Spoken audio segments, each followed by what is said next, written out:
डॉगीला पकडलं का आपल्या?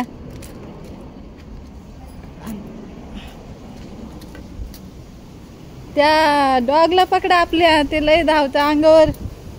कुठे आहे सांगा, कुठे ते फळी आहे का ते सिमेंटचं हे काय हे मांडलंय ते दगडाचं?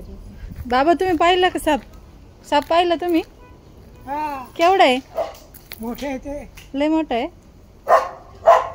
तो कधी तिकडून बुकायला लागला.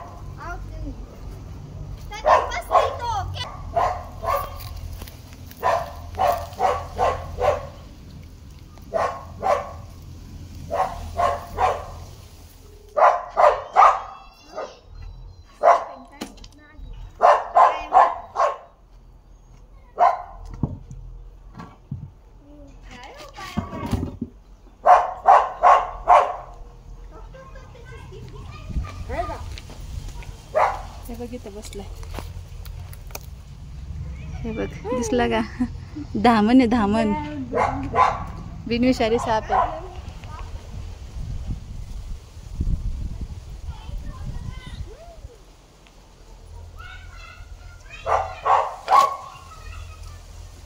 कसा बसलाय ना, ग्रे कलरचा आहे. म्हणतात की येल्लो धामण असतं, येल्लो नाही आहे, ग्रे आहे. त्याला धामण साप आहे मित्रांनो. आणि आज जरा कडक ऊन पडले, त्याच्यामुळे साप जे आहेत ते थंडाव्याकडे फिरतात आहे. आणि इथे पाणी दिले, झाडे आहेत, झाडांचा ओलसरपणा आहे इथे, त्यामुळे थंडाई खूप आहे. आणि त्यामुळे हा साप जो आहे तो आला असावा आणि या पाठीमागे लपलेला आहे. बिनविषारी साप आहे. तर अजून काही तो पळालेला नाही आहे जागेवरून, पण तो कधीही पळू शकतो. आणि खूप स्पीड असते या सापाला, खूप चपळ असतं हा.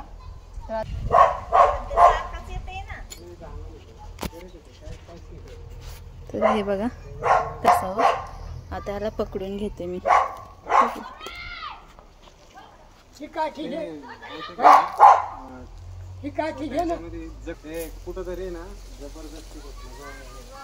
रोकेने धरला होता त्याला.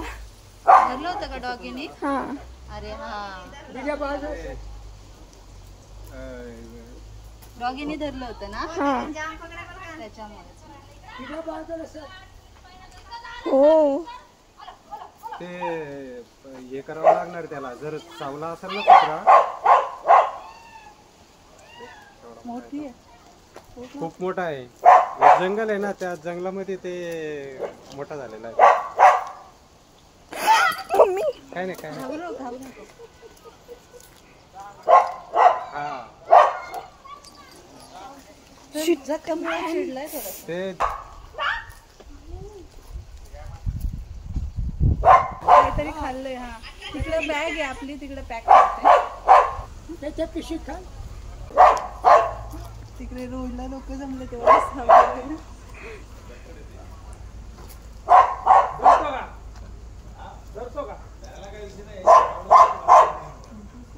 आता सुटल्यावर पळत सुटतील त्याच्या आधी.